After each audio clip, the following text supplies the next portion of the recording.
er jo forfærdeligt mange fordomme i befolkningen, og det er der jo stadigvæk, selvom det er jo blevet væsentligt bedre. Men der er jo igennem de senere år blevet afsat utrolig mange midler inden for psykiatrien til også at lave oplysning. Og noget af det, der virker jo allerbedst, det er, når de psykisk syge selv fortæller om deres sygdom. Fordi fordommene bunder jo først og fremmest i uvidenhed. Og vi ser jo også, hvis der er sket et mord eller et eller andet, jamen det må være en psykisk syg, og det bliver blæst voldsomt op i aviserne. Og det er jo selvfølgelig også med til, at de psykisk sårbare så trækker sig. Fordi det er jo ubehageligt, men det er jo absolut fåtal af psykisk syge, som begår de her voldsomme ting. Og det sker jo mange gange også netop fordi, at behandlingstiden er blevet så forfærdelig kort. Efterhånden er det jo sådan, at man kommer ind på sygehuset, og så kommer man ud ganske få dage efter igen, og er måske i den samme situation. Da vi i sin tid, jeg arbejdede på psykiatrisk sygehus som ledende ergoterapeut i 20 år, og på daværende tidspunkt var der meget få tilbud til de psykisk syge, efter man var blevet udskrevet. Så vi var 4 piger, der arbejdede på psykiatrisk sygehus, som tog initiativet til at oprette Kildehuset Fountain House, som ligger over i Nørresundby. Og det er en arbejdsplads for psykisk syge, hvor vi arbejder efter et amerikansk koncept, der kaldes Fountain House-modellen. Det går ud på, det er, at de psykisk syge, de har ikke rollen som patient, de har ikke rollen som klient, men der har vi overtaget det fra det amerikanske, at det er en klubvirksomhed, som vi kalder vores brugere for medlemmer. Og medlemmerne og ganske få medarbejdere, 5 i alt, driver huset i et ligeværdigt samarbejde. Og det, der er så uendelig vigtigt, det er jo, at man bruger sine ressourcer, at man er ønsket, ventet og nødvendig. Fordi vi kender jo alle sammen i Danmark, hvor vigtigt det er, at der er brug for os. Det er noget, alle kan genkende til, uanset om man har en psykisk lidelse eller ej. Det er så vigtigt, at der er brug for en. Og vi har bygget hele huset op på den måde, at man gør brug af sine ressourcer. Fordi vi kan alle sammen noget.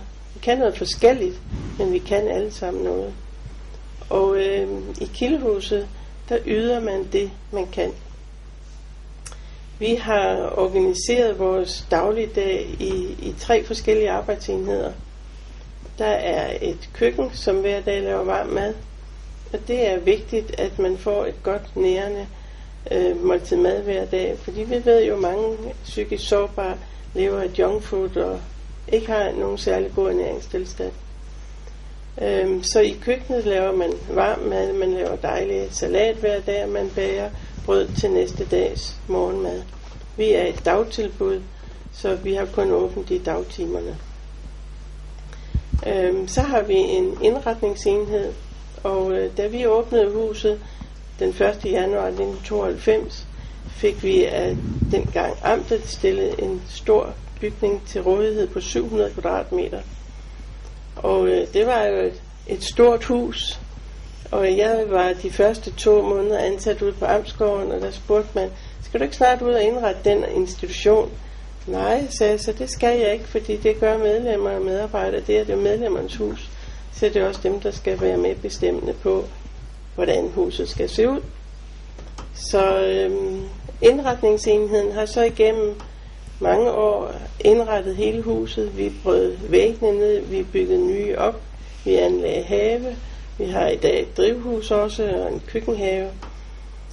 Og hele huset blev indrettet på bedste vis.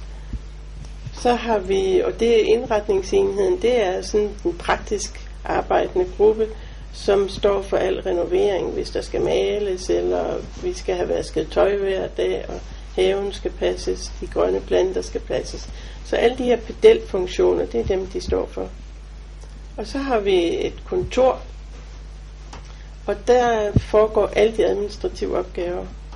Det er medlemmer, der passer telefonen, det er medlemmer, der åbner posten, Vi fører statistik på alt, hvad der foregår i huset. Al vores økonomi er vi også med til selv at ordne.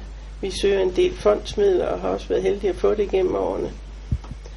Vi udgiver et blad, som medlemmer og medarbejdere skriver, og det bliver udgivet i et oplag af ca. 200 eksemplarer og kommer ud til alle medlemmer og samarbejdsparter. Derudover så har vi, vi er jo en arbejdsplads, og vi arbejder med de ressourcer, den enkelte har.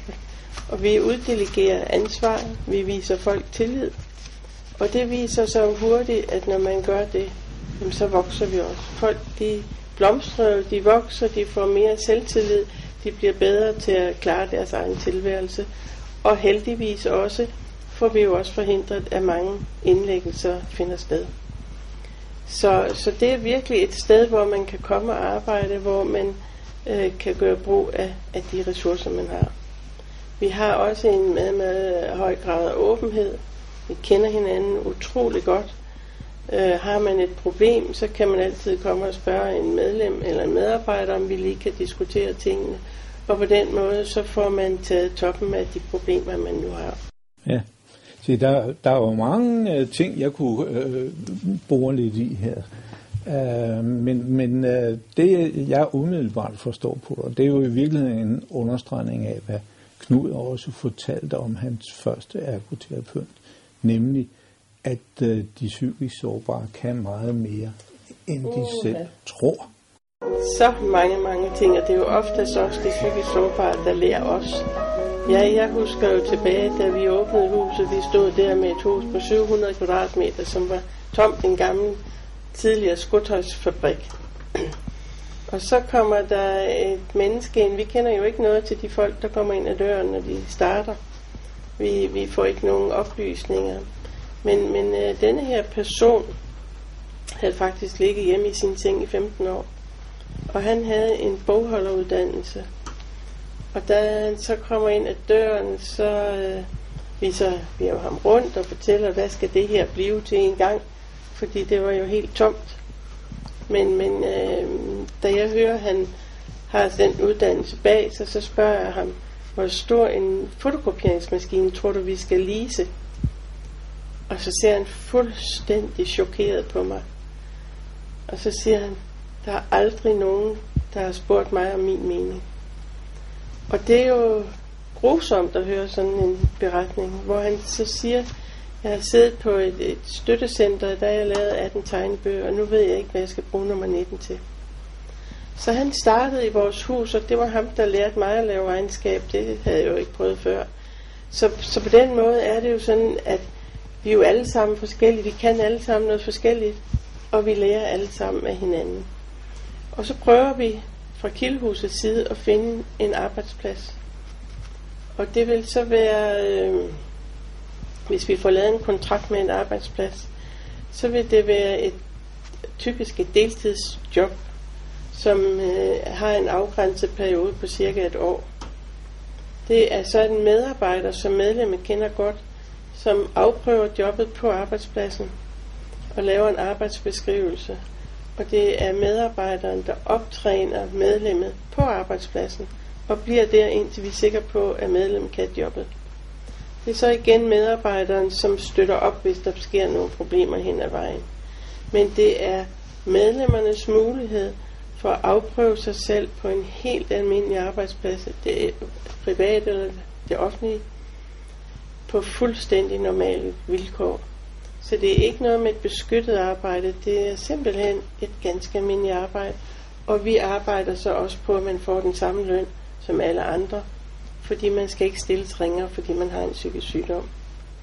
Og vi ser jo, at mange af vores medlemmer, de kan jo sagtens klare et arbejde, men de har brug for støtten, de har brug for en fast struktur, og et sted, de kan komme og snakke, hvis der er nogle problemer. Og det kan de jo så gøre i Kildehuset. Det du sagde til sidst her, nemlig at I får nogen af de psykisk sårbare i arbejde. Det er jo i virkeligheden det, som man skulle forvente, kommunen gjorde. Og det gør kommunen også i en vis grad, men I kan altså mere end kommunen åbenbart. For ellers var de mennesker vel kommet i arbejde, ikke sandt? Altså vi har jo et samarbejde med kommunen og med kommunens jobcenter og med jobkonsulenterne. Både i forhold til at finde jobbene, men jo også til at støtte op om de enkelte. Men der, hvor vi gør forskellen, det er, at vores medlemmer kender os så godt. Fordi man kan være i Kildehuset på ubestemt tid. Det vil sige, at man kan være væk i en periode og så vende tilbage. Det er noget af det, som giver en utrolig tryghed. Og det gør jo, at når et medlem har været hos os, nogen har været der i 15 år og har Kildehuset som deres arbejdsplads. Vi kender jo hinanden så utrolig godt og kan også gå ud og sige, hvor er det, at vi kan finde det rigtige job. Hvad er det for nogle ressourcer, som vi skal holde fast i? Så på den måde, så har vi fordelen frem for kommunen, fordi vi netop har de ressourcer, der skal til, for at vi kan tage ud og hjælpe medlemmer. Ja, den udnytter I selvfølgelig bedst muligt. Ja. Der var så også en anden ting, du nævnte på et tidspunkt. Netop dette, at I nok har en opfattelse af, at det, at man kan komme i Kildehuset, er ensbetydende med, at man undgår nogle indlæggelser. Indlæggelser er jo ikke billige. Bestemt ikke. I må dermed også spare samfundet for en hel del penge. Det gør vi også. Har I så indtryk af, at I får lidt valuta for den indsigt? Nok ikke økonomisk. Det må vi nok sige. Vi har lige fået en vældig besparelse her det sidste år. Men altså vi prøver jo at gøre det så godt som muligt, men vi er et utroligt billigt tilbud. Vi kan sige, at det koster nogenlunde det samme at have en patient indlagt på psykiatrisk sygehus et år, som det koster at drive Kildehuset. Vi har et budget på 2,5 millioner, og det skal dække alt. Forsikringer, lønninger, alt skal det dække. Så vi må sige, at vi er et utroligt billigt tilbud. Vi har kontakt med cirka 200 mennesker, hvoraf de 70 er aktive. Og jeg kan sige, i 2009, der var der 70 ud af de cirka 200, der fik erhvervs- eller uddannelseserfaring. Og det må man jo nok sige, det er mange.